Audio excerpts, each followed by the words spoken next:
Bienvenue à Montréal, bienvenue au Québec, bienvenue au Canada. Je veux souligner la présence de plusieurs délégations. On a des délégations d'Asie, du Japon, de la Corée. Nous avons des délégations de l'Europe, Lituanie, la Belgique, la France, et j'en oublie certainement.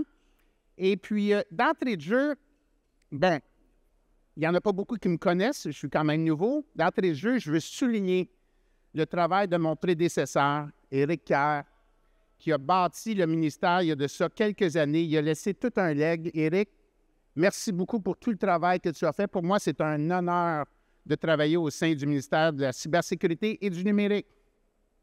Depuis ses débuts, cet événement, qui est la 4e édition, s'est imposé comme le seul événement pan-canadien réunissant l'ensemble des acteurs de l'écosystème de la cybersécurité. C'est l'occasion idéale pour nous de partager nos expériences et d'échanger afin de bâtir ensemble un espace numérique sûr, résilient, porteur de prospérité.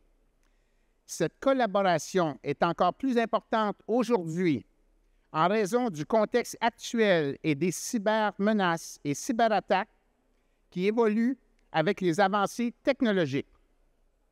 Dans la dernière année, le gouvernement du Québec a mis en place plusieurs moyens afin de prévenir et repérer les cybermenaces pour mitiger leurs risques si elles se concrétisent et ainsi assurer la résilience des services offerts à la population.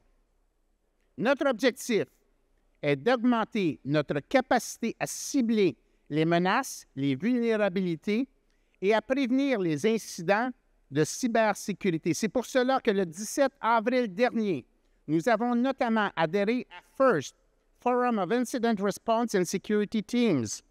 Je suis sûr que la majorité d'entre vous connaissez le FIRST, mais je rappelle qu'il s'agit d'une organisation internationale regroupant des équipes de réponse aux incidents de sécurité informatique ainsi que des équipes de sécurité informatique du monde entier. En la rejoignant, nous avons accès à un important réseau mondial de professionnels de la cybersécurité composé de près de 800 membres répartis dans plus de 125 pays, auxquels s'ajoute l'équipe de réponse aux incidents de sécurité informatique du gouvernement du Québec, portée par le Centre gouvernemental de cyberdéfense du ministère. Nous avons ainsi l'occasion de faire rayonner le Québec en contribuant activement à la sécurité numérique sur la scène internationale. Nommons aussi l'entente de collaboration que nous avons conclue il y a de ça 2 semaines, le 23 septembre dernier, avec le Centre de la sécurité des télécommunications de l'ensemble des gouvernements provinciaux et territoriaux au Canada. Cette entente nous permettra non seulement d'accroître les capacités gouvernementales de surveillance des menaces, vulnérabilités et incidents relatifs à la cybersécurité, mais également d'échanger avec les autres gouvernements des informations, des connaissances et des outils afin de faire face aux cybermenaces et cyberattaques. Je tiens à saluer particulièrement les représentants de la Belgique présents et que j'ai rencontrés ce matin, puisque le MCN signera demain un accord de coopération opérationnelle dans le domaine de la cybersécurité avec le Centre de cybersécurité de la Belgique. Je suis fier de cet accord, car il nous permettra d'échanger des informations en lien avec la cybersécurité dans les domaines suivants. Échange d'informations sur les stratégies politiques et bonnes pratiques en cybersécurité. Échange des données anonymisées concernant les menaces, incidents et attaques cybernétiques. Partage de connaissances techniques et de résultats d'analyse forensique relatifs à des événements de cybersécurité. Échange de méthodologies visant à améliorer la gestion des incidents et les fonctions nationales de Computer Security Incident Response Team, CSIRT, développement d'activités conjointes de formation et d'ateliers ou d'exercices.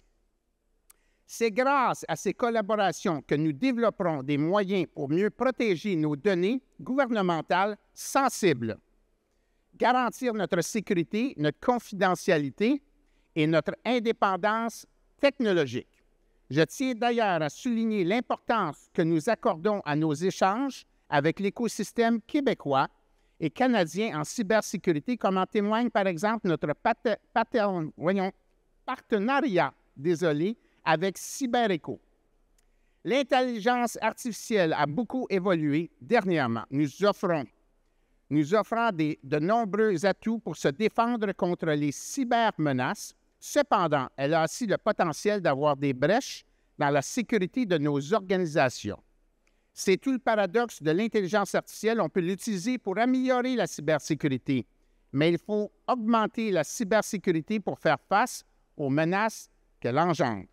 C'est pourquoi il est essentiel que le gouvernement du Québec de s'assurer de bien utiliser ces technologies émergentes.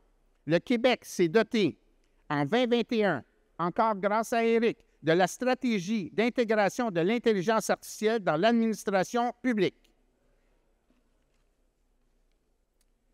Cette stratégie vise à positionner l'administration publique québécoise comme un acteur exemplaire de l'intelligence artificielle en prenant notamment appui sur le leadership de l'écosystème du Québec dans ce domaine et en misant sur une approche globale qui place le citoyen et l'employé de l'État au cœur de ses réflexions.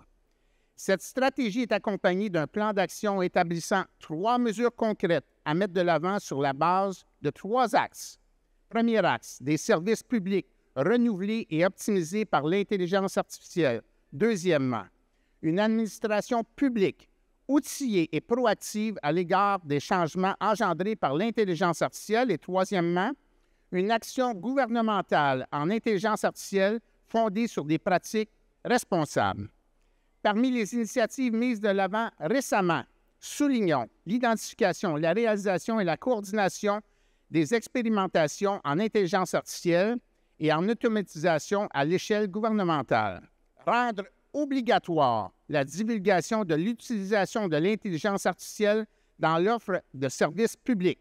La Californie vient justement de réglementer à ce niveau-là.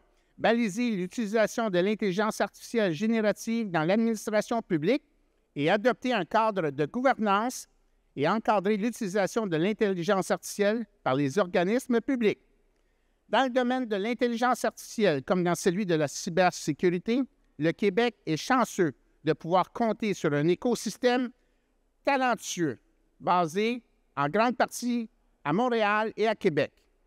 Un écosystème innovateur et très dynamique à l'échelle mondiale. Je tiens aussi à rappeler l'annonce faite par ma collègue Christine Fréchette, ministre de l'Économie, de l'Innovation et de l'Énergie, à l'événement à laquelle elle et moi avons participé, All-In, ici au Palais des Congrès, il y a 2 semaines. Le gouvernement du Québec a annoncé le lancement du Fonds d'investissement Télégraphe 1 pour soutenir la croissance des jeunes entreprises innovantes en intelligence artificielle et a lancé un appel de projet pour encourager l'adoption de l'intelligence artificielle par les PME du Québec et les startups québécoises. Ces initiatives visent à renforcer la position du Québec en tant que leader mondial en intelligence artificielle. Avec tous les changements que nous connaissons aujourd'hui, que ce soit les tensions géopolitiques, la montée des menaces ou les nouvelles technologies, il est plus qu'important pour nous tous de bâtir une confiance numérique, de sensibiliser et de partager les bonnes pratiques en matière de cybersécurité. Je le rappelle, en cybersécurité, nous avons tous un rôle à jouer. Je vous souhaite un excellent forum. Merci beaucoup.